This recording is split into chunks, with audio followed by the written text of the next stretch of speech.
율법을 영으로 풀면 믿음이 나온다. 그러니까 인간이 자기 의로 나갈 것이냐, 믿음으로 나갈 것이냐. 예수님을 믿음으로 받을 성령.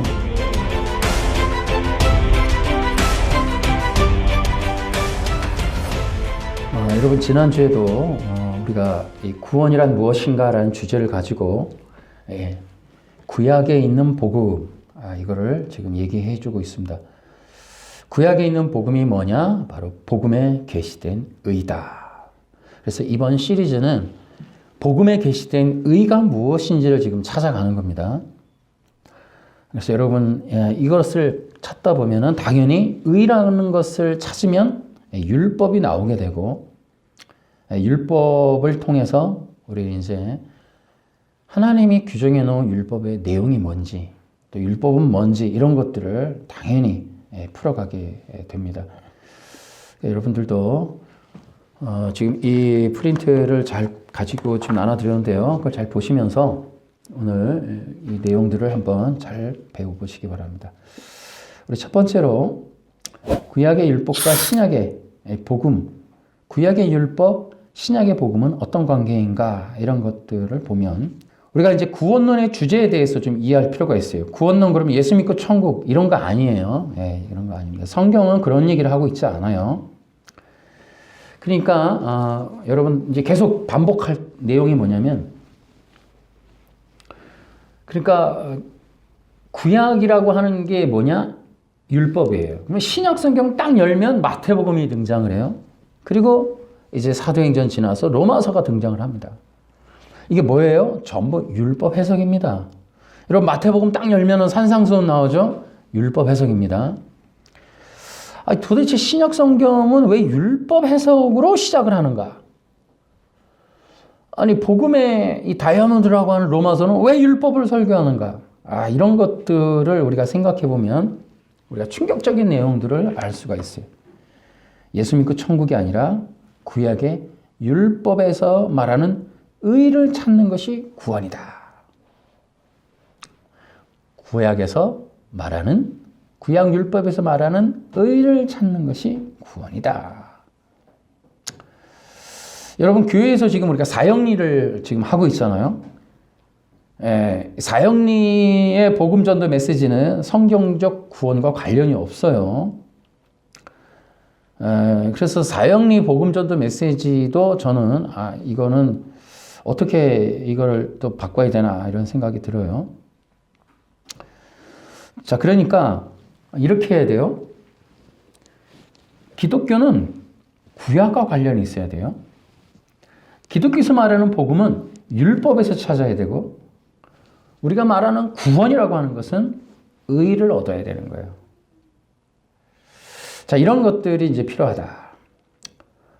그런데 이제 이런 것들이 깨지니까, 이런 게 다 깨지니까 능동순종, 구원의 지소, 이런 것들이, 가짜들이 많이 등장을 했다.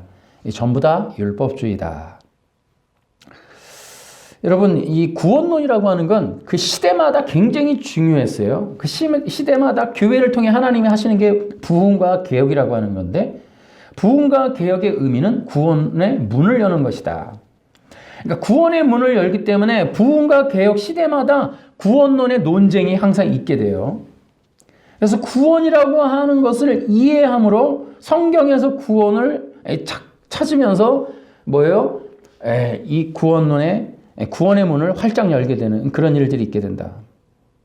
그럼 구원의 문을 열기 위해서 가장 중요한 게 뭐냐? 복음이다, 이거야, 복음. 그러면 성경에는 어떤 복음을 말하고 있나? 그 성경적 복음을 찾자. 이게 이제 부흥운동이에요. 그게 이제 마틴 루터가 했던 바로 그 종교개혁도 로마서 1장 17절이다. 이 구원이 열려야 된다. 이런 거를 했던 거죠. 방가로 2번 로마서 1장 17절. 이것이 바로 종교개혁의 구절이죠. 그러나 종교개혁은 반쪽짜리였다.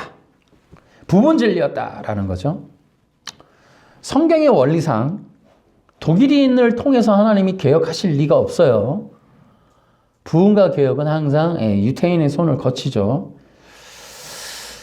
신약의 문도 바로 그들에 의해서 열리게 되는 거예요. 바울은 무엇이라고 하는가? 복음에 의가 계시되어 있다. 이렇게 로마서 1장 17절 얘기했죠. 그러니까 복음의 능력이 뭐냐? 여러분 명심하셔야 돼요. 그러니까 복음 하는데 복음이라고 하는 것은 진짜 복음이 되려면 복음 안에는 의가 있어야 돼요. 의가. 그러니까 복음에 계시된 의를 찾은 거예요. 그게 구원의 문을 여는 거예요. 그러니까 복음은 뭐냐? 의를 계시해 줘야 돼요. 그러니까 복음을 알면 반드시 의를 알 수 있어야 돼요. 복음이 해주는 일은 뭐냐? 복음을 찾는 사람들에게 의로움을 얻게 해줘야 돼요. 복음은. 그게 매우 중요하다. 마태복음 6장 33절에도 이 쉬운 성경에는 아버지의 나라와 아버지의 의를 구하라 이렇게 기록되어 있어요. 여러분 이게 뭐예요? 여러분 이거 굉장히 궁금해하는 사람 많아요. 아버지의 나라와 아버지의 의를 구하라. 그러니까 인간에게 절대적으로 필요한 구원의 조건이 뭐예요? 의로움이다. 그러니까 구원에 있어서 인간에게 절대적인 조건이 뭐냐? 의로움이다. 그러니까 여러분들도 뭐가 필요해요? 의로움을 얻으셔야 돼요. 그러니까 예수 믿고 천국 아니에요. 여러분은 의로움을 얻으셔야 돼요. 의로운 자가 되는 거예요. 따라해볼까요? 예수 믿고 의로운 자가 되어야 된다. 네. 이것이 대단히 중요하다는 거예요. 이제 그 뜻도 이제 계속 반복하면서 할 거니까 이제 차례대로 얘기해 드릴게요. 세 번째, 우리가 의사상, 의로움을 구하는 사상. 이것이 구약 신앙이다. 그러니까 이스라엘 사람들은 의로움을 구했어요. 의로움을. 자, 갈라디아서 15절부터 볼까요? 우리 쉬운 성경 시작. 우리는 이방인 곧 죄인이 아니라 유태인으로 태어났습니다. 하지만 우리는 율법을 따른다고 해서 의롭다함을 받는 것이 아니라 예수 그리스도를 믿음으로 의롭다함을 얻는 것을 압니다. 그래서 우리는 의롭다함을 얻으려고 그리스도 예수를 믿었습니다. 우리가 의롭다함을 얻는 것은 그리스도를 믿었기 때문이지 율법을 지켰기 때문이 아닙니다. 율법으로는 어느 누구도 의롭다함을 얻을 수 없습니다. 여기 이제 핵심 구절이 17절 시작. 우리는 죄인을 의롭다함을 얻으려고 그리스도께 나아왔습니다. 그리하여 우리가 죄인이라는 것이 밝히 드러났습니다. 그렇다고 해서 그리스도께서 우리를 죄인으로 만드시는 것입니까? 그럴 수 없습니다. 예, 거기 중요한 게 뭐예요? 우리 유태인은 이렇게 돼 있어요. 우리 유태인은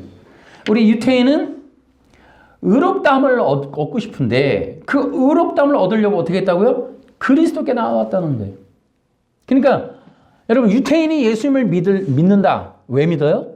의로움 때문에 믿는다고요. 이거 명심하셔야 돼요. 그러니까 유태인들이 예수님을 믿어야 돼. 예수님 믿어야 돼. 유태인들이 메시아닉들이. 그러니까 예수님을 믿고 천국이 아니라니까요. 이들은 예수님을 믿고 의로움을 얻는 거예요. 목적이. 의로움을. 이게 성경에 기록되어 있는 거예요. 이게 복음이라니까요. 그럼 우리도 어떻게 돼요?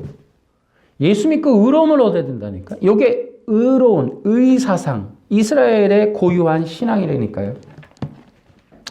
의는 구약적 이스라엘 민족의 고유한 종교사상이다. 근데 여러분 그게 뭐다? 원시 기독교 신앙이다. 하나님, 그러니까 의라는 거를 왜 얻으려고 그러냐면, 그러니까 이 사람들은 선민이라니까요. 그러니까 의라고 하는 게 뭐냐?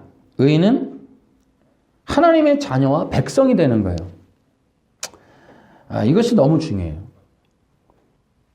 그러니까 이 내용이 굉장히 영적으로 복잡합니다. 그러니까 의로움이라는 게 뭐냐? 하나님 앞에 나아가서 그의 앞에 서서 그에게 보이는 것. 이게 그들의 신앙이란 말이에요. 이게 선민사상이란 말이에요. 자, 그러면 왜 그렇게 하느냐? 이것이 바로 심판 때문에 그런 거예요. 심판 안 좋아하죠. 우리는. 근데 심판이 뭐냐? 바로 생명을 얻는 거예요. 그 앞에 서서 하나님께서 너는 의롭다. 그 의롭다가 뭐예요? 생명을 얻는 거란 말이에요. 생명을. 이게 이스라엘 사람들의 신앙인 거예요. 자, 내가 이 얘기를 왜 해요? 우리는 이제 이방인들은 뭐냐면 예수 믿고 천국이라는 건 뭐냐면 우리가 예수 믿고 구원받았어? 구원이 취소돼? 뭐 능동순종 이런 것들이 뭐냐면 하나님이 없어요. 그러니까 따라해 볼까요? 구원이란 하나님 앞으로 나아가는 것이다.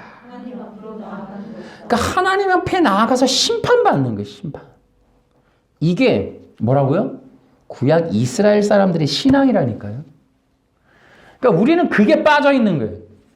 그러니까 예수 믿고 이제 막 살아도 돼. 예수 믿고 그냥 살아. 뭐 예수 믿고 그냥 어떻게 할까? 뭐 예배 참석. 이 정도가 아니라고요. 하나님 앞에 나아가는 거예요. 근데 이 사람들이 자꾸 지성소 이렇게 얘기하는 건 뭐예요? 담대히 지성소로. 이게 뭐냐면 이 사람들은 하나님 앞에 나아갈 때는 심판이 기다리고 있다는 걸 아는 거예요. 이게 엄청나게 중요한 거예요. 그러니까 그 심판에 의해서 하나님 앞에서 그 심판의 의롭다함을 얻기 위해서 그들이 온갖 정성을 다하는 거예요. 온갖 정성. 그게 구약 신앙인데 그거를 원시 기독교다 이렇게 얘기하는 거예요. 그러니까 우리가 지금 이 유태인들 얘기하는 게 아니고 원시 기독교 신앙인데 지금 우리가 구약 신앙이 없으므로 그거를 다 빼버렸기 때문에 낯선 거예요. 없어진 거예요. 원래는 그렇게 가야 되는 거예요. 지금 그래서 얘기하는 거예요, 이게. 그러니까 원시 기독교 얘기를 하는 거예요. 그러니까 그들은 목적이 뭐냐면 어떻게 해야 하나님 앞에서 옳다 심판받을 것이냐는 거예요. 그랬더니 이제 이 조작이 들어가죠. 거기에 이제 사탄이가 뭐라 그래요? 율법을 문자대로 행동, 행위로 점과 흠이 없이 잘 해내면 너 의로워하죠. 이게 이제 율법주의가 이제 들어간 거예요. 여기 엄청난 전략이 들어간 거죠. 의를 여기서 이제 이 왜곡시키는 거. 이게 엄청나게 중요한 거. 이제 의에 대해서 여기 지금 우리가 프린트에는 2페이지에 있는데요. 그러니까 의라고 하는 걸 구하는데 이 의라고 하는 것을 어떻게 구할 것이냐, 이 의가 어떤 역할을 할 것이냐 하는 것들에 대해서 이제 우리가 차근대로 좀 더 얘기를 해야 됩니다. 그러니까 의로움이라고 하는 것, 그러니까 율법주의가 조작해 놓은, 그러니까 문자대로 안식일에 교회 가면이라고 하는 행동이라고 하는 이 문제를, 자, 그러니까 이게 어떤 조작이 들어가느냐 하면, 일단 첫 번째, 이거 뒤에 이제 우리가 할 얘기가 너무너무 많습니다만은, 의라고 하는 건 너희가 하나님처럼 거룩하라예요. 내가 거룩하니 너희도 거룩하라는 거예요. 여러분, 피조물인 인간이, 육인 인간이 어떻게 영이신 하나님처럼 거룩해져요? 안 되는 거죠. 그러니까 율법 앞에서, 이러한 율법 앞에서 너희가 하나님처럼 거룩해야 된다는, 자, 여러분, 우리가 여기서 니고데모처럼 당황하지 않으려면 잘 분별하셔야 돼요. 잘 들어봐요. 율법이라고 하는 게 봐봐요. 너희처럼 거룩하라. 그럼 하나님처럼 거룩하려니까 지금 우리 전 세계 종교가 뭐예요? 대한민국은 기본이고. 거룩해야 되는 거예요. 도덕과 행위로. 정말. 여러분, 그렇게 하라는 게 율법의 뜻이 아니라고요. 이 니고데모처럼 당황하지 않으려면 잘 이해하셔야 돼요. 이게 뭐냐면 여기서 두 가지를 말하면 되는 거예요. 우리는 하나님처럼 거룩할 수 없습니다라는 고백이에요. 네? 우리가 어떻게 그 위대하시고 완전하시고 영이신 하나님처럼 거룩합니까? 근데 하나님이 불의하다 이거야. 아니, 신이 어떻게 인간에게 신적인 거룩을 요구하냐. 그렇게 들어가면 안 된다. 그게 사탄 바리새인들이 얘기하는 거라고. 그러니까 우리는 거기서 뭐라고, 하나님, 우리는 육이에요. 우리는 하나님의 의에 도달 못해요라는 거예요. 우리는 육이기 때문에. 그러면서 여기서 생각을 해야 돼요. 아, 알겠다. 율법이 요구하는 의는 하나님이 해주시는 거구나. 하나님의 의는 하나님이 이루시겠구나. 이게 믿음이라고요. 명심하세요, 여러분. 그러니까 여러분이 니고데모처럼 안 되려면 오늘날 우리 기독교인은 토요일 날 교회 가야지.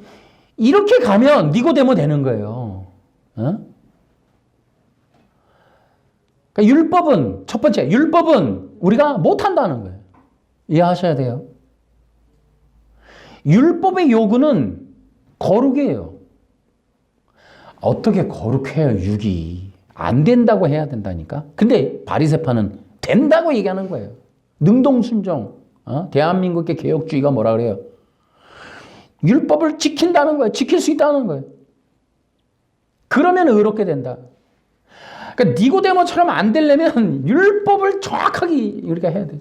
바보 안 돼야 돼요. 나중에 책망받으면 안 돼요. 율법은 하나님의 거룩이니까 하나님의 수준의 뜻을 요구하는 거예요. 그러니까 율법 앞에서 인간이 자꾸 우리가 평생 동안 단 한 번도 죄를 안 지면 이렇게 되고 이런 헛소리 하면 안 된다고. 그러니까 율법은 근본적으로 우리는 못하는 거예요, 그냥. 그러니까 못한다. 여러분, 부자가 천국 가기가 얼마나 어려워? 어떻게 어려워요? 낙타가 바늘기 들어가는 것보다 어렵다. 그렇게, 이건 뭐예요? 불가능하다는 얘기 하잖아요. 따라해볼까요? 인간은 율법의 의를 이룰 수 없다. 이게 율법의 뜻이에요. 그러니까 율법 앞에서 그걸 느끼려는 거야. 아, 우리는 하나님의 의에 도달 못하는구나. 근데 이걸 덤빈단 말이에요. 지켜서 의를 얻을 수 있어. 바리새인이, 이게 사탄이가 이걸 자꾸 조장하는 거예요. 이게 뭐라 그래요? 이걸 미혹, 이걸 유혹이라 그래요. 유혹. 개구리 보러, 아니, 강아지로 할까요? 강아지한테 너 3년만 서당을 다니면 너도 사람처럼 너도 깨칠 수 있어라고 이거랑 똑같은 얘기예요, 지금. 그러니까 안식교가 인간들을 어떻게 속여요? 안식일을 지키면 강아지 너가 3년을 서당을 다니면 너도 인간처럼 이 천자문 깨칠 수 있어. 이 얘기가 안식교 얘기인 거예요, 지금. 기가 막힌 거예요. 근데 개혁주의가 똑같이 하고 있다니까요. 이 기가 막힐 노릇이. 니고데모가 그것 때문에 당한 거예요. 그러니까 니고데모가 당황스러운 건 평생을 다해서 율법의 의를 이루려고 잘 살아왔단 말이에요. 근데 거듭나야 된다고 해버린 거죠. 그동안의 인생이 다 허물어지는 거예요. 제가 아는 율법은 그거 책망받는 거예요. 여러분, 제가 볼 때는 대다수의 기독교의 이 주변의 기독교와 주변적인 종교인들의 대부분은 다 책망받게 될 거예요. 그러니까 개혁주의라도 안 해야 되는데 개혁주의가 만들어 놓은 이 능동순종 이거 어떡할 거냐고. 그러니까 이 사람들이 뭐라 그래요? 능동순종이 하는 말은 자기 집에 키우는 개한테 서당을 보내면서 바둑아 너 주인님 따라서 3년을 서당 다니면 너도 주인님처럼 너도 천자문 깨칠 날이 올 거야. 이 얘기랑 똑같은 거예요, 지금. 이게 개혁주의다 말이죠. 그러니까 율법을 통해 여러분 당황스럽고 책망 안 받으려면은 율법이라는 건 뭐냐? 율법은 그 어미로우시고 거룩하시고 영적인 율법에 우리는 안 되는구나. 안 되는구나가 나와야 돼. 안 되는구나. 그러니까 율법의 선언은 뭐냐면 인간은 안 된다는 선언이에요. 근데 이게 된대. 이게 된대. 여러분 능동순종 책 읽어보십시오. 합신, 고신 다 읽어봐. 김재성 씨 책서부터 기가 막힙니다. 그러니까 바둑이 보러 인간 될 수 있다는 얘기예요, 지금. 그러니까 율법은 뭐냐면 그래. 안식일날 토요일날 내가 10년만 가면 신처럼 돼. 이거랑 똑같은 얘기하는 거예요. 강아지가 3년을 서당 다니면 너 천자문 깨치랑 똑같은 얘기하는 거예요. 그러니까 율법 안식일날 토요일날 교회 5,000년을 가도 거룩해지지 않는다니까요. 강아지가 3년을 서당 다니면 인간 됩니까? 안 되는 거예요, 이거. 그것이 바로 이제 이게 율법의 문제예요. 그러니까 율법주의 바리새인의 뭐냐면 율법을 통해서 인간에게 책임을 떠넘기는 거예요. 그러면서 인간에게 가능성을 얘기하고 그 가능성에 도달 못하는 걸 인간에게 책임지어서 너 지옥 가보니까 너 간다. 그러니까 이게 엄청나게. 그런데 뭐예요? 하나님의 율법은 인간에게 책임을 지는 게 아니에요. 하나님 당신의 의지를 선언하는 거예요. 하나님께서 하신다라는 거예요. 이따가 아브라함의 의에 대해서 나오니까 그때 한 번 더 할게요. 자, 두 번째. 율법과 구약 시리즈나. 첫 번째, 왕국과 율법. 이게 뭐냐면 여러분들 머릿속에 율법에 대한 포맷을 좀 하려고 제가 이걸 넣은 거예요. 제가 한번 여러분 어떻게 포맷되는지 한번 봅시다. 그러니까 고대 세계에서 왕이라는 존재가 있었고요. 왕은 우리나라 대한민국 조선은 왕들하고 비슷하게 입법, 사법, 심판권이 있었어요. 이제 그게 이제 우리나라의 그 연산군 때까지는 진짜 왕 중심 국가, 왕정 국가였죠, 우리나라가. 그 이후에 이제 신하들에게 이제 정치권이 넘어가는 건데, 그 전까지는 뭐예요? 입법, 사법, 심판이 다 우리나라가 이제 왕이 갖고 있는 거, 왕이. 그러니까 구원의 주권을 왕이 갖고 있는 거, 왕이. 이게 이제 고대 세계의 특징이었어요. 이거 왕이 갖고 있는데 왕이 심판을 하는데 왕이 뭘로 심판하냐? 왕의 법으로 심판해. 근데 그 고대 세계에서의 법은 왕의 말씀이라고요. 그러니까 왕이 말을 하면 법이 되는 거예요. 근데 여러분 거기 밑에 보세요. 만일 법이 없다면 왕국이 있는데 국가가 있는데 법이 없어요. 그러면 죄를 어떻게 심판할 거며 죄가 심판이 안 되면 사회 구조를 어떻게 운영할 거예요? 통치 이념이 뭐예요? 그러니까 왕의 공의, 왕의 왕도가 뭐냐는 거죠. 법도가 있어야 왕도가 있는 거예요. 왕이 말을 하고 정치를 하고 통제를 하는 것도 법이 있으니까 하는 거예요. 법대로 하는 거거든요. 법이 있으니까 목적이 생기고 그 목적에 의해서 왕의 어떤 행동을 하는 거예요. 왕의 행동이 법에서 나오는 거예요. 법에서. 그게 이제 고대 세계의 이제 이 왕국의 특징인 거예요. 그러니까 법이 없다면 심판을 못 해요. 심판을 못 하면 왕권이 필요가 없는 거예요. 왕권은 힘이 없는 거예요. 죄와 악을 솔로몬 왕 보세요. 그래서 그게 이제 왕권인 거예요. 그 사람들을 불러다 놓고 선하게 이 분별을 해주는 심판권이 있어야 왕권이 사는 거예요. 심판권이 없으면 왕의 존재 의미가 없어요. 우리가 뭘 잘못했는지 어떤 부분에 문제가 있는지 우리가 어떻게 해야 살아갈 수 있는지를 왕이가 갖고 와서 묻는 거. 거기서 말씀을 듣고 이렇게 해라 저렇게 해라 하는 왕도를 듣는 거예요. 그래서 왕에게는 심판권이 있는 거예요. 죄와 악에 대한 심판권. 그럼 죄와 악의 심판권이 있다는 건 뭐예요? 누구는 죽이고 누구는 살리는 거예요. 심판권의 특징은 누구는 죽이고 누구는 살리는 거예요. 이게 왕권이에요. 그러니까 하나님의 나라란 말이에요. 하나님이 창설했잖아요. 창설했기 때문에 주인이 왕이란 말이에요.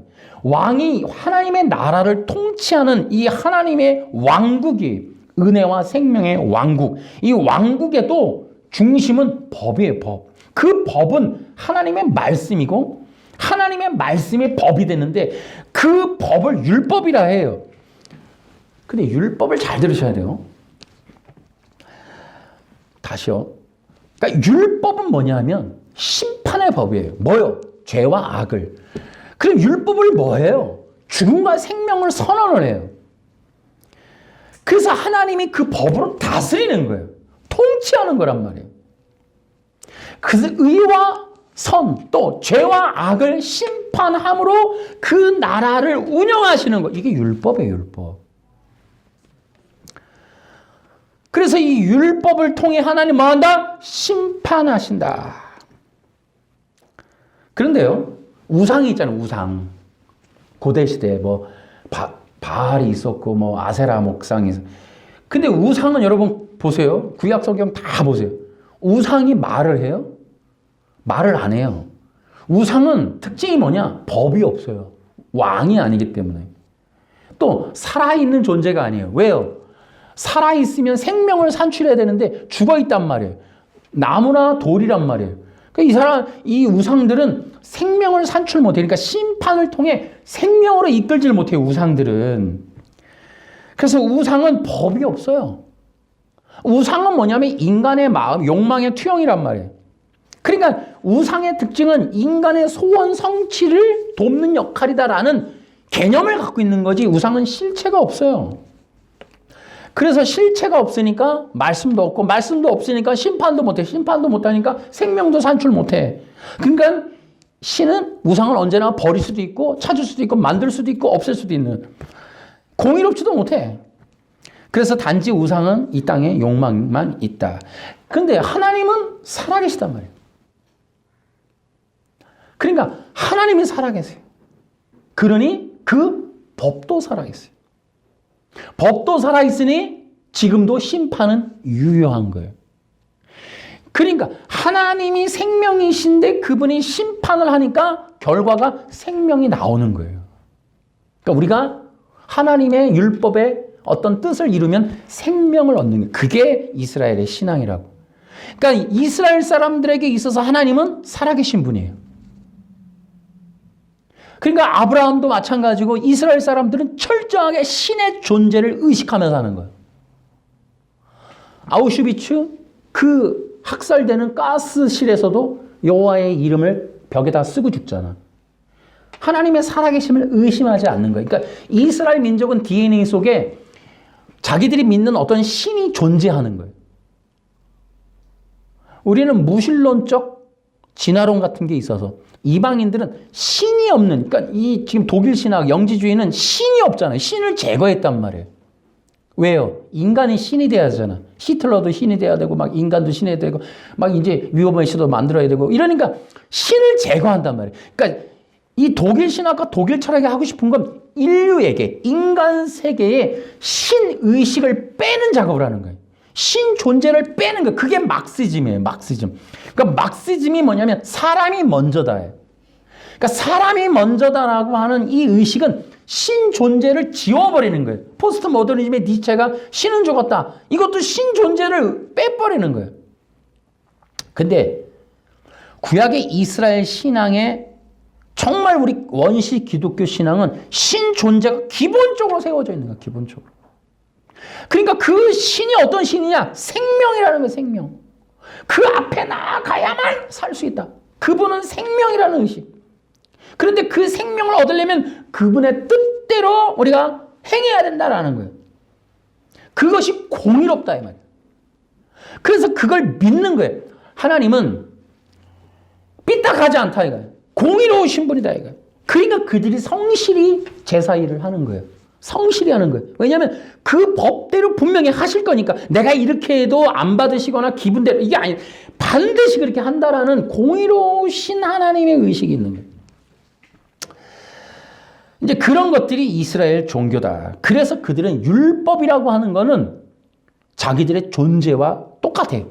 생명이에요. 생명. 근원이 생명. 그래서 창조주가 하나님이시다. 그리고 그분은 말씀을 하신다. 그 말씀으로 우리를 심판하시고 다스리신다. 그리고 심판의 결과는 생명이다. 이런 것들이 바로 그들의 신앙이었다. 그런데요, 율법. 하나님의 말씀은 율법이란 말이야. 이 율법은 이게 독특한 법이에요. 아까 얘기했죠, 생명이라고. 근데 이 율법, 하나님의 법을 율법이라고 규정하는 이것은 다른 어떤 법과 달라요.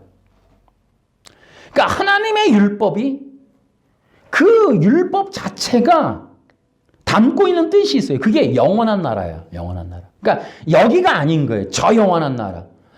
그걸 위해서 만들어진 거예요. 다시 말하면 쉽게 얘기하면 그러니까 우리들을 저 천국으로 인도하려고 만드신 법이 율법이라고요. 이렇게 쉽게 해야 돼요. 그러니까 여기서 잘 먹고 잘 사는 법이 아닌 거예요. 그래서 예수님이 오셔서 하신 말씀들은 여기에 문제 얘기하는 게 아니에요. 뭐라 그래요? 창고를 짓는데 여기다 짓지 말고 저기다 지어라. 계속 하늘나라의 비유를 천국 비유, 하늘나라 비유. 따라해볼까? 율법이란 목적 지향이 천국이다. 그러니까 율법이 담지하고 있는 목적은 천국이라니까요. 그걸 모르는 거예요. 그러니까 자꾸 유대인들이 바리새인들이 이 지상낙원을 꿈꾸니까 예수님이 오셔서 율법을 박살내고 율법주의를 박살내고 손가락을 자꾸 하늘에다 올리시는 거예요. 천국 비유. 그러니까 율법을 풀어 천국을 말씀하시는 거예요. 천국 왜 그래요? 따라해보니까 율법이란 그 백성들을 천국을 위하여 예배하시는 것이다. 예배시켜. 이 원리를 모르고 있는 거예요. 그러니까 예수님이, 그러니까 신약 성경, 전도 한 사람한테 성경 주면서 이 성경 읽고 정말 하나님의 뜻대로 사십시오 하고 줬는데, 교회 간 사람이 너무 좋아서 신약 성경 딱 열면 이해되는 게 하나도 없는 거예요. 율법 얘기서부터 시작을 해서 천국 비유 들어가면 헷갈리기 시작하는 거죠. 이유가 있는데도 이게 왜 이렇게 시작되는가? 왜 이렇게 만들어 놨는가? 왜 우리 기독교는 마태복음서부터 이해가 안 되는 신학을 만들어 놓았는가 말이죠. 그러니까 이 천국 비유를 말하는 이유를 모르는 거예요. 구약이 담고 있는 율법의 목적, 의식을 모르니까.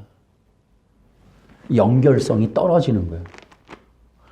구약과 신약을 탁 단절해갖고 별도의 종교로 딱 만들어 놓으니까 신약 성경의 시작이 도대체 왜 이렇게 시작되는지가 이해가 안 되는 거예요, 사람들한테. 왜냐하면 구약 신앙을 가져본 적이 없거든. 신약은 구약 성경을 바탕으로 이 하나님의 생명을 갈망하는 의에 굶주렸던 사람들이 봐야 하는 책이에요, 신약 성경은. 그러니까 유태인들을 위한 책이란 말이에요, 신약 성경은. 그러니까 유태인들은 마태복음에 열광할 수밖에 없는 게, 그들은 구약 신앙에서 하나님의 나라에 이르는 저 백성 되는, 저 나라의 에녹과 같이 정말 들림받아 저 가야 되는 저 나라의 의로움을 어떻게 얻어야 되느냐는 갈망하는 신앙이 있으니까 마태복음에 탁 하고 불이 붙는데, 우리는 이방인은 이게 안 된단 말이에요. 오히려 덮게 되는 거예요. 아, 이거 어려워, 율법. 이게 포기하게 만들어버려요. 성경이 구조가 이해가 안 되는 건 성경 구조. 다시 해볼까요? 율법이란 천국을 목적으로 한다. 이게 하나님 나라의 비유가 마태복음서부터 그렇게 많이 나오는 이유라고. 근데 이걸 모르는 거예요. 그러니까 교회에서 자꾸 재정의 법칙이나 뭐 자꾸 이 땅에서 성공하는 자의 법칙, 이런 얘기, 설교는 하늘나라의 비밀을 얘기하는 거야, 하늘나라의 비밀. 설교에서 가장 중요한 핵심은 뭐냐면 여기 청중들이 천국을 어떻게 갈 수 있느냐에 대한 비밀을 얘기해 줘야 돼. 그게 진리고 그게 복음인 거예요. 근데 그 내용이 어디에 있다? 구약 율법에 있다. 아멘. 율법에 들어있다. 이것이 하나님의 말씀을 율법이라고 이해하는 거예요. 그러니까 다시요. 하나님의 나라가 있고 하나님의 왕이 계시고 하나님의 통치하는 그 원리 왕도가 있는데, 하나님이 통치하는 하나님의 나라가 어디 있어요? 여기에요? 아니잖아요. 저 영원한 나라가 있단 말이에요. 그러니까 율법이라는 건 저 영원한 나라의 왕도인 거예요. 그러니까 율법 자체가 의미하는 것 자체가, 율법은 생명이신 하나님의 말씀이기 때문에 저 영원한 나라의 법칙이라고 하는 것이 구약에는 기본적으로 갖고 있단 말이죠. 이것이 바로 하나님의 나라를 통치하시고 심판하시는 하나님께 영광 돌리는, 그러니까 율법에 순종하는 신앙이다. 또 이렇게 율법 순종 이러니까 에이, 바리새인 생각나죠. 그러니까 이게 성경이, 이게 해석을 문자대로만 안 되는 거예요, 이게. 자, 또 율법주의 종교 사상이 만든 바벨 문명. 그러니까 이게 이제 아까 얘기했듯이 이 바벨 문명이라는 게 뭐냐면 문자주의란 말이에요, 문자주의. 그리고 이 땅, 그리고 인간, 이런 것들이란 말이에요. 그러니까 뭐예요? 천국, 지옥에 대한 심판이 일단 없어요. 바벨 신앙은 심판이 사라졌어요. 심판이 사라지니까 죄 지은 자가 없네. 죄 지은 자가 없으니까 구속이 필요 없어요. 구속이 필요 없으니까 구원자가 필요 없는 거예요. 구원자가 필요 없으니까 이제 도덕과 윤리만 남는 거예요. 사회 기틀을 유지해야 되니까, 서로 잘 살아야 되니까. 그러니까 도덕과 윤리만 남으니까 필요한 건 십계명인 거예요. 그러니까 십계명을 말했다라고 하는 게 뭐예요? 행위 언약. 그러니까 하나님의 도성을 쓴 그 로마 카톨릭교에서 하나님의 도성이라는 책을 헌납한 어거스틴이 만든 행위 언약은 지상 낙원을 얘기하는 거예요. 지상 낙원. 그러니까 행위 언약이 지금 개혁주의, 21세기 개혁주의, 특히 대한민국의 신학의 기틀인데 이거 어거스틴이 만들었거든요. 이 어거스틴이 이걸 만든 건 지상 낙원 만들려고 하는 거예요, 이게. 그러니까 에덴 동산에서 이제 이 율법이 있었는데 그 율법을 사탄이 이제 이걸 변조하죠.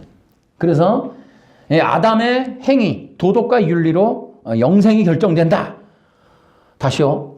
행위 언약이 뭐냐면 아담이 도덕과 윤리로 구원받을 수 있었다. 이게 이제 행위 언약이에요. 그러니까 이 지구상에서 가장 놀라운 반듯한 종교 사기극이 행위 언약이라고요. 아담이 도덕과 행위로 윤리로 구원받을 수 있었다. 그래서 인간의 마음에 도덕법을 새겨주셨고 아담은 그 도덕법을 지킬 수 있었다. 그러니까 율법에서 세 가지 사회법, 의식법, 도덕법. 사회법과 의식법은 폐지되고 도덕법만 남았다. 그게 십계명이다. 이것을 지켜야지 아담은 구원받을. 그러니까 이 개혁주의가 만든 이 신학과 이 능동순종, 이 행위 언약이 지상 최고의 종교사기극이다.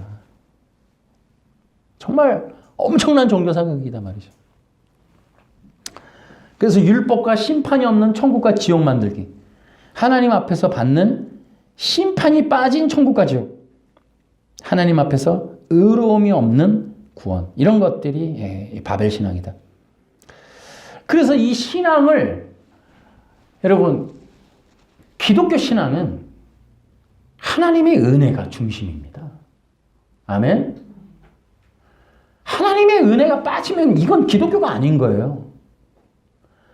행위 언약서부터 시작을 해서 다 뭘 얘기해요? 인간의 모습인 거예요. 인간의 의지, 인간의 행동, 인간의 역할에 관한 거예요. 그러니까 이게 하나님의 물법이든 구원이든 하나님의 은혜와 언약으로 이루어지는 거예요. 우리가 구원을 우리가 만듭니까? 인간이 할 수 있나요? 절대 아니거든요. 근데 여러분, 아담서부터 인간에게 책임을 지우는 거예요, 지금. 하나님의 은혜의 구원의 이 계시된 율법을 인간 아담이 못 지켜갖고 그렇게 됐다. 행동, 행위를 못했단 말이지.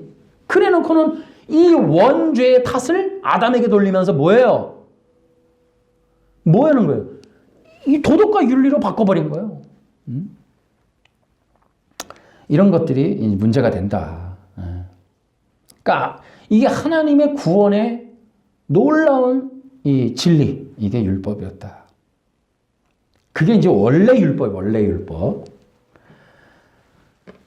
그래서 이제 뒤에 이제 제가 도표도 만들어 놨는데요. 이렇습니다. 하나님께서 원하는 의는 뭐냐? 하나님께서 원하는 의는 믿음으로 나아가는 것이다. 하나님께서 원하지 않는 건 바로 자기 의로 나가는 것이다. 어떤 율법을 말하고 있는가 성경은 우리가 로마서 5장 13절 로마서 5장 13절은 대단히 중요합니다. 이 부분에 제가 이제 얘기를 앞으로 행위 언약이라는 것을 집중적으로 얘기할 건데요.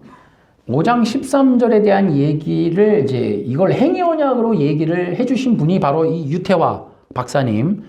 제가 이분의 글을 좋아하는데 이분의 이 책에 이 부분을 이제 설명하는 부분이 나오는데 저랑은 이제 좀 배치됩니다만은 이분도 한 가지 중요한 공통적인 저와의 의견이 같은 게 있어서 참고로 제 설교를 들으시는 분들이 좀 궁금하면 이분 책도 참고해서 그러니까 일반 성도님들은 뭐 이렇게까지 신학 박사님들 책 잘 안 읽으시지만 혹시나 목사님들이 참고로 하고 싶으시다면 이분 책을 좀 참고해 보시면 좋을 것 같아요.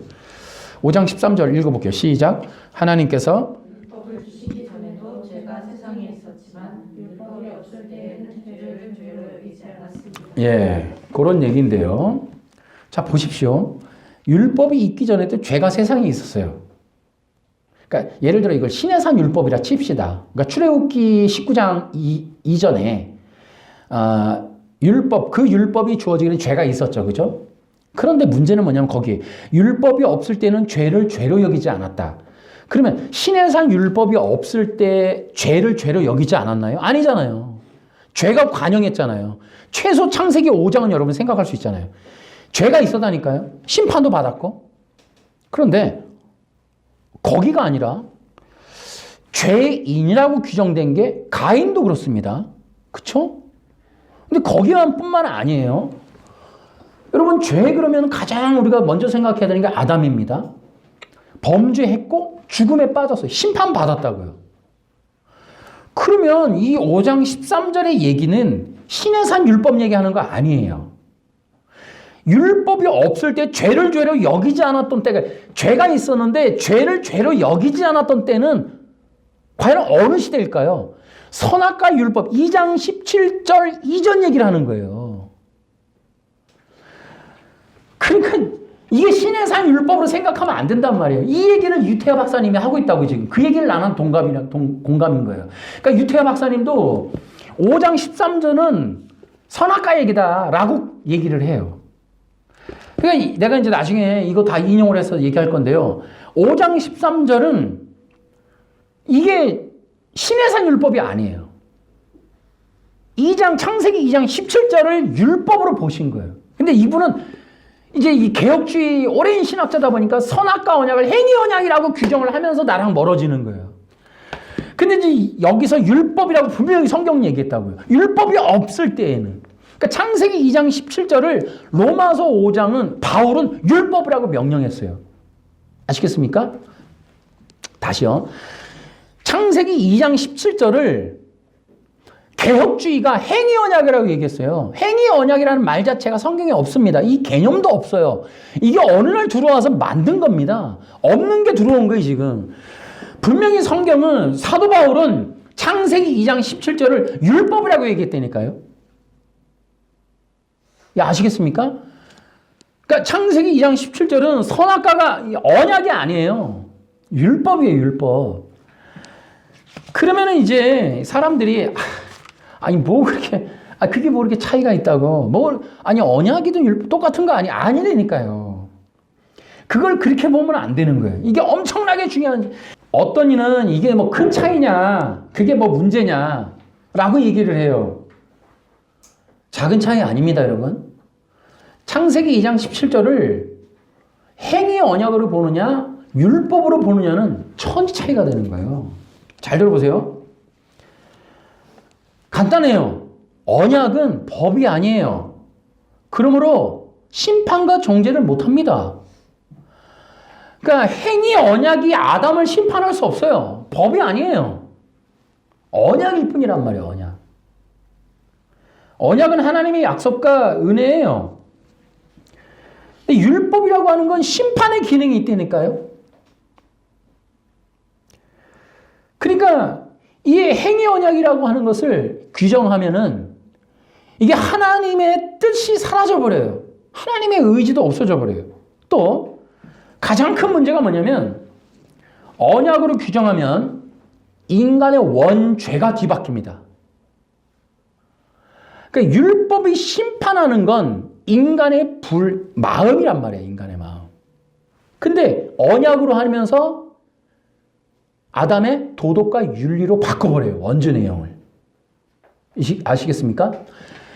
율법으로 놓으면 인간의 마음이 정죄가 된 거예요.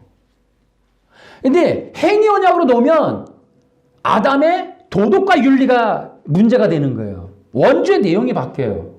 원죄 내용이 바뀌면 구원 방법이 달라집니다.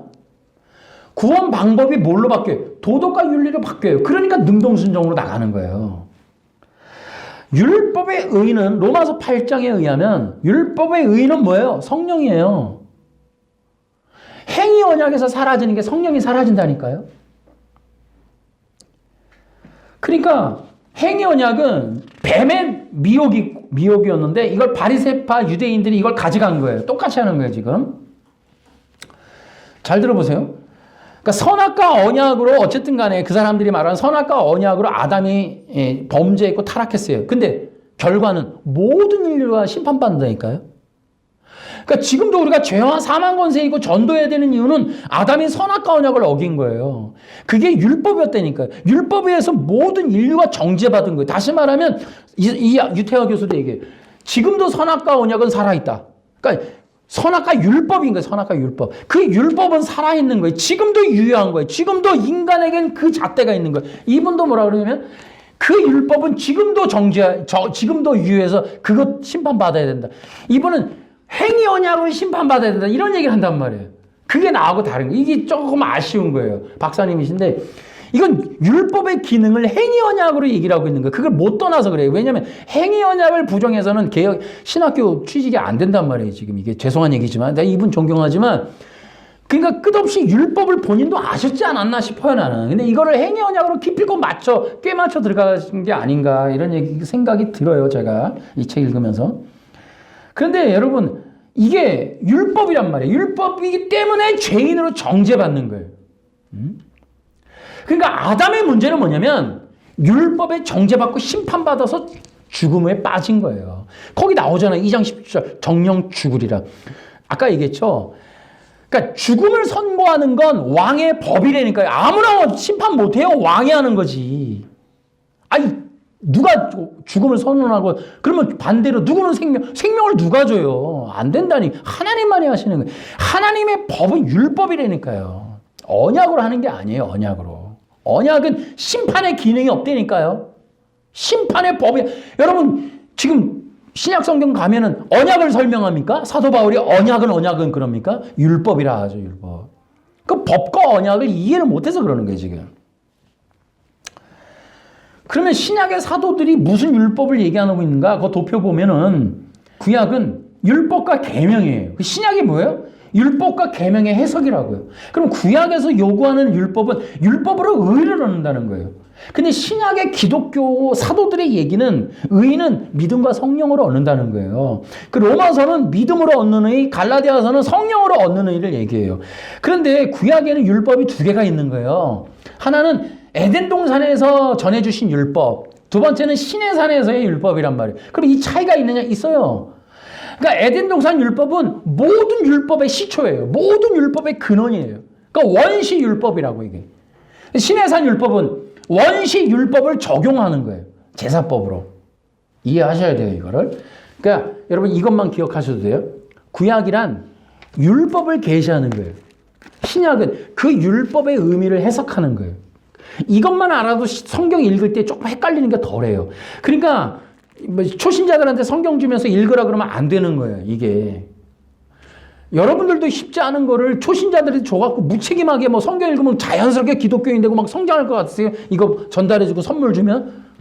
여러분, 지금 여러분이 읽어도 모르는 성경을 초신자가 어떻게 읽어요, 이거를? 율법 얘기인데, 온통.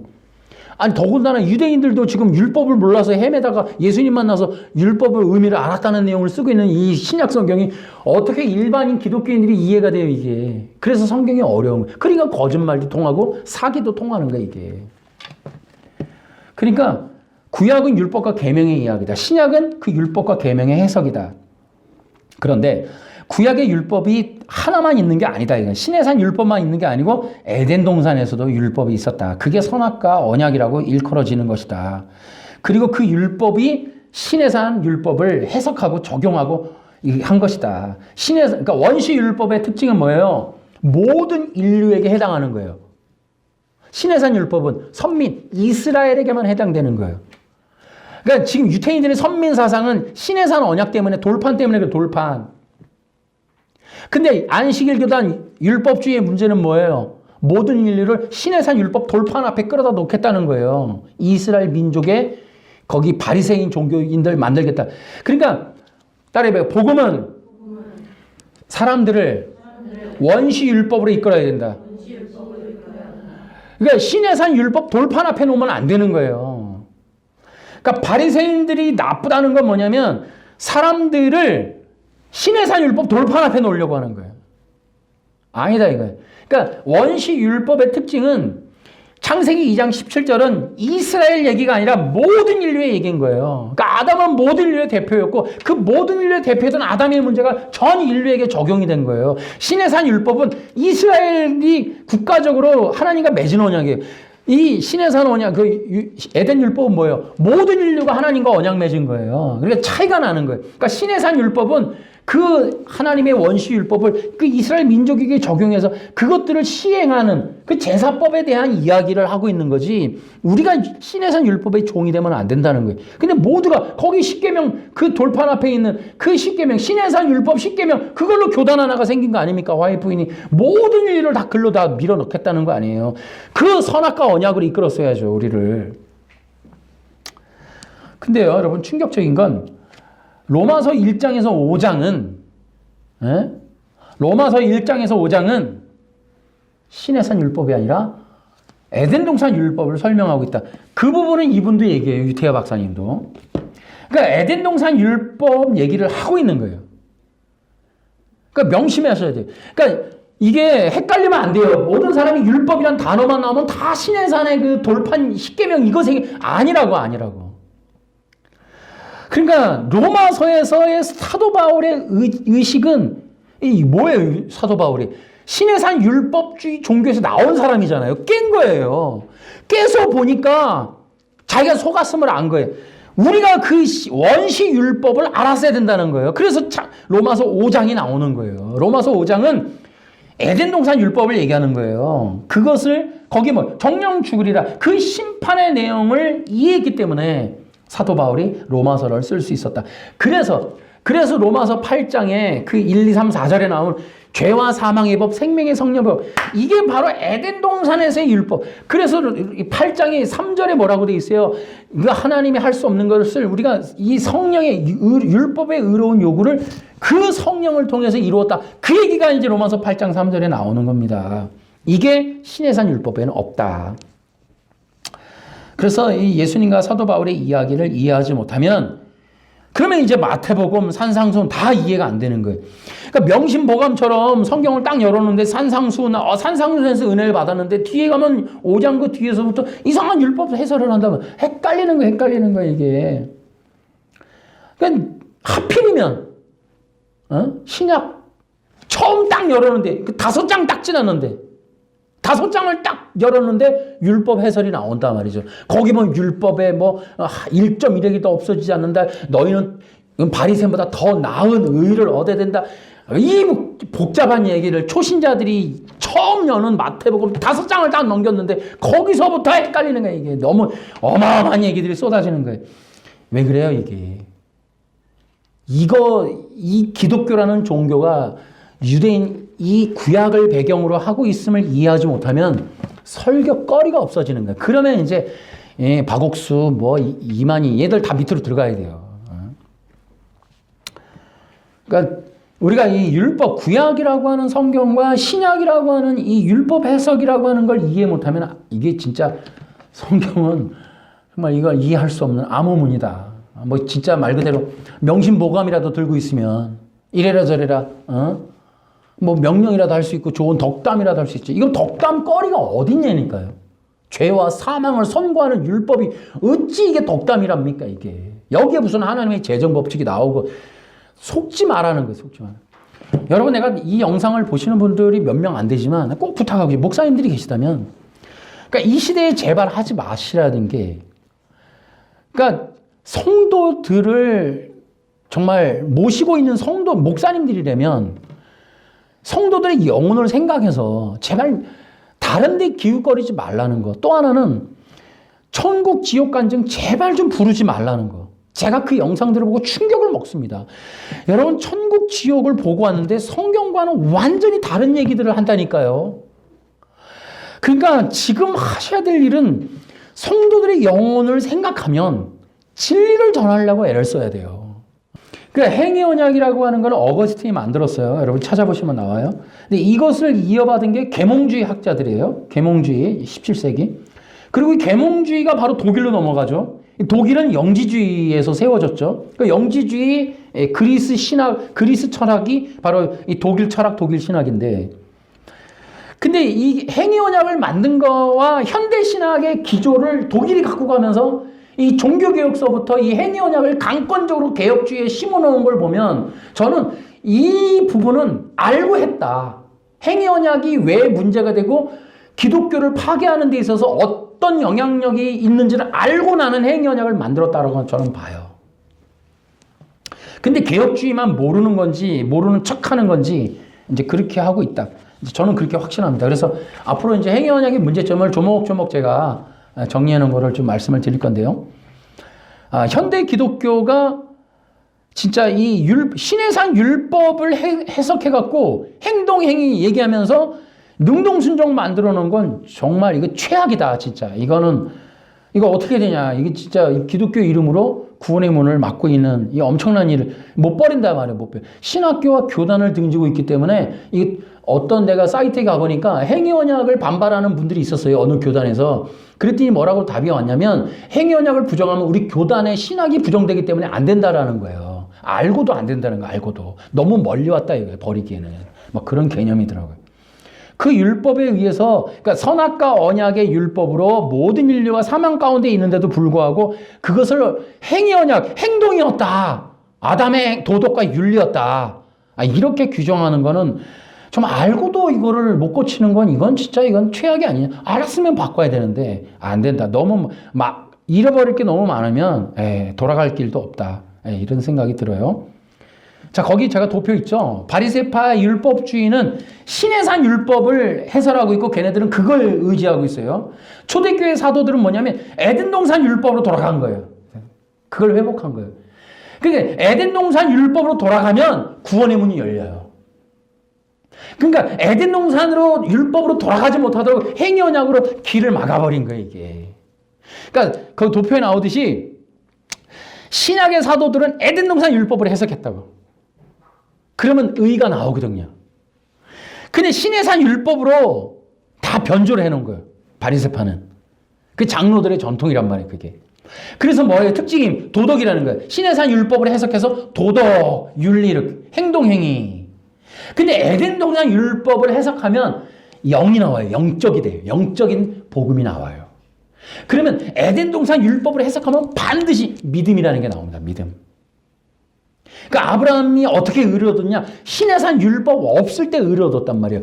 그러니까 사도들이 아브라함을 설명하자는 그 로마서 갈라디아서 사도 바울이, 그러니까 사도 바울의 속 터지는 건 뭐냐면 유태인들아, 나도 이제 알게 됐는데 신해산 율법의 의의가 없어. 그 대표적인 게 아브라함이야. 아브라함이 400년 전 사람이야. 신해산 율법 440년이니까 그 뒷사람이야. 아무 관련이 없어.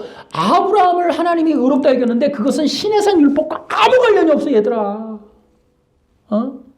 그래서 유태인들을 멱살 잡아서 에덴 동산으로 끌고 간다니까요.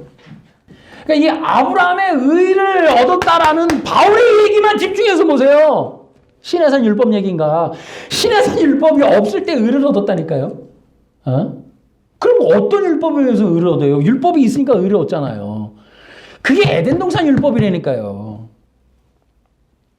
근데 그 에덴 동산 율법을 적용하면, 에덴 동산 율법의 정죄가 뭡니까? 인간의 영혼이란 말이에요, 인간의 영혼. 사도 바울이 그걸 안 거예요, 로마서에서 기록해 놓은 걸 보면. 사도 바울이 놀라는 건 뭐냐면 그 7장에 2개의 법이 있잖아요. 육신과 마음의 법. 그러니까 이 사도 바울이 충격을 먹은 거예요. 진짜 율법이라는 게 이 행동행위 안식일날 토요일날 교회 가는 게 아니라는 걸 안 거예요. 우리 마음속에 마태복음 보시면 그 인간의 문제가 23장부터 다 나오잖아요. 그 너희들 속에서 나오는 게 문제지 들어가는 게 문제가 아니다. 그러니까 인간의 근원적인 죄악의 문제는 속에 있다라는 걸 얘기하는, 그게 에덴 동산 율법. 그래서 그 법을 바꾸면 영이 보여, 영이. 육이 아니구나, 이거. 그러면 어떻게 돼요? 아브라함이 믿음으로 얻었잖아요, 의를. 신해산 율법이 없을 때.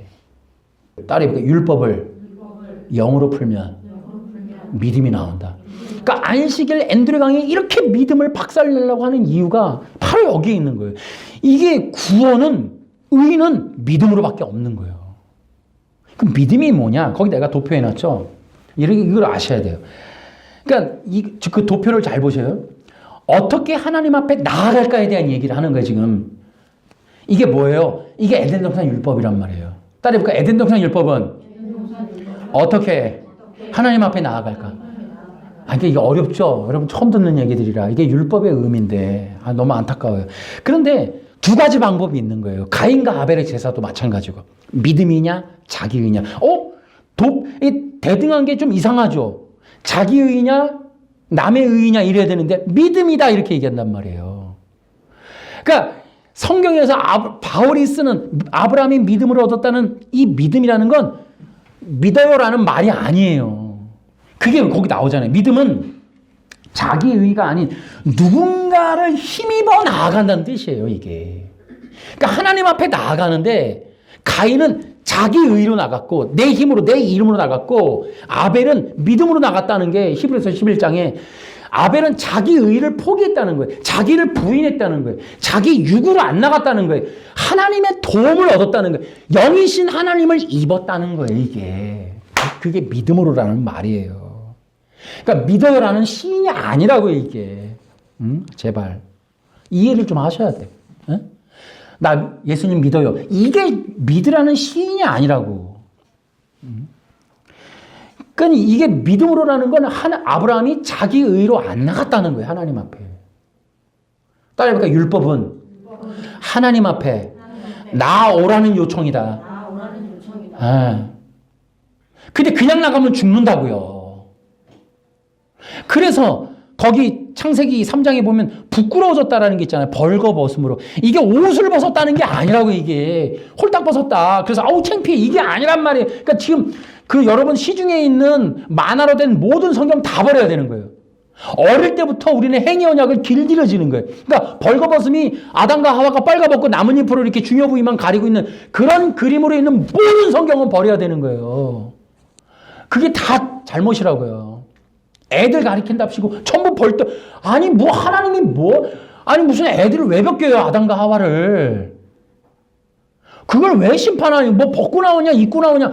여러분 그 문제입니까? 어떤 옷을 원피스 투피스 그게 아니라고. 그래서 가죽 옷이라는 게 나오잖아요. 그러니까 누구의 도움으로 나가는 것이냐. 그러니까 인간이 자기 의로 나갈 것이냐, 믿음으로 나갈 것이냐. 이게 엄청나게 중요한 게 이 율법이 그 얘기를 하고 있다. 그래서 에덴 동산을 해설하면 영적이며 바로 믿음이라고 하는 게 나올 수밖에 없다. 자, 마지막. 이 절대율법, 에덴 동산 율법 정리하는 거예요. 아담으로부터 시작해서 모든 인류에게 적용되는 법이다. 생명과 죽음의 심판과 정죄의 법이다. 어떻게 하나님께 나아가서 생명을 얻을 것인가.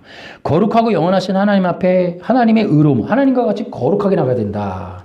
근데 인간은 하나님처럼 거룩하지 못하니 이 율법이 요구하는 의는 결국 하나님만이 이루실 수밖에 없다. 인간은 하나님을 철저하게 의지해야 된다. 그것을 믿음이라고 한다. 마지막 결론의 두 번째, 선악과 언약은 율법이다. 선악과 언약은 율법이다. 뭐다? 행위 언약이 아니다. 이것은 에덴 동산 율법이다. 죄와 사망을 심판했던 율법이었다. 하나님 왕국을 다스리는 하나님의 법, 율법이었다. 선악과 언약은 에덴 율법으로 해석해야만 맞는다. 행위 언약이라고 하는 건 실체가 없는 가짜다. 있지도 않은 걸 넣어갖고 조작했다. 이렇게 여러분이 보시고요.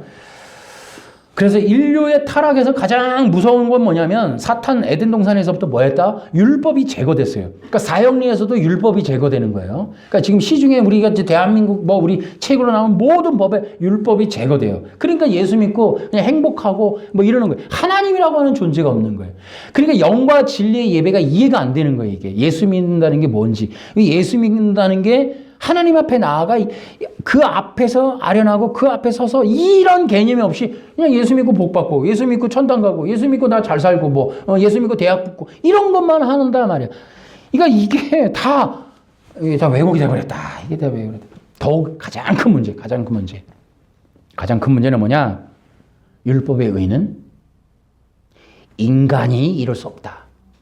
따라해볼까? 율법의 의는 인간이 아니다. 여러분, 이 말에 의하면 거의 모든 종교는 율법주의예요. 그러니까 행위로, 행동으로, 도덕으로, 혹은 뭐 여러분이 뭐 선하게, 착하게, 혹은 말씀을 지켜서 뭐 거룩하게, 뭐 묵상하고 큐티하고 뭐하고 전부 여러분 율법입니다. 그러니까 의라고 하는 건 인간이 아니다. 인간에게서 없다. 인간이 이룰 수 없다. 인간이 아닌 하나님의 힘으로 나와야 된다라고 하는 규정이 율법인 거예요. 그 철저하게 하나님을 의지하는. 왜? 우리가 하나님 앞에 의롭게 될 수 있는 건 하나님의 철저한 은혜 외에는 안 된다. 살리는 것은 영이니 육은 무익하니라. 응? 하나님의 영이신 하나님의 율법은 영이신 만이 이루고 우리가 영적으로 영의 도움을 입어야 된다. 영을 입어야 된다. 기름 부음 받지 않으면 하나님의 의를 이룰 수 없다라고 하는 이 엄청난 비밀스러운 복음을 간직하는 게 바로 에덴 동산 율법이었다. 그러므로 행위언약은 성령 회방죄에 해당한다. 그리고 그것을 주장하는 능동성 거의 모든 신학은 성령 회방죄다. 예수님을 믿음으로 받을 성령. 따라해볼까요? 예수님을 믿음으로 받을 성령. 그것만 기억하시면 돼요. 예수 믿고 천당 아니에요. 예수 믿고 성령입니다. 따라해볼까요? 예수 믿고 성령. 여러분 이걸 꼭 기억하시죠. 그것이 여러분에게 복이라고 하는 거예요. 복. 예수 믿고 받는 성령이 여러분에게 복이에요. 복 받으면 예수 믿으면 여기 보세요. 이제 내가 나중에 뭘 얘기하나. 성도들은 예수 믿고 복이 아닙니다. 그러니까 세상 복 아니에요. 따라해볼까? 성도들이 의를 얻어 구원받으면 광야로 간다. 아이고 참. 자, 이것이 오늘 여러분과 나눈 중요한 진리였습니다. 기도합시다. 하나님 아버지,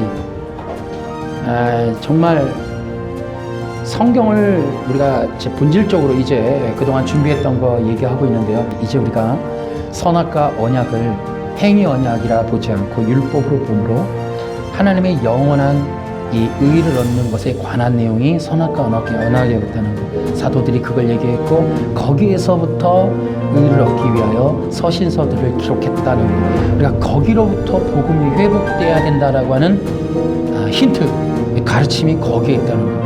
그러므로 우리가 이런 구약 속에 있었던 원시 기독교의 본질적 신앙으로 돌아가서 정말 우리가 하나님 앞에 나아가서 생명 얻을 수 있는 의로운 복음을 회복할 수 있도록 하나님 인도하여 주시옵소서.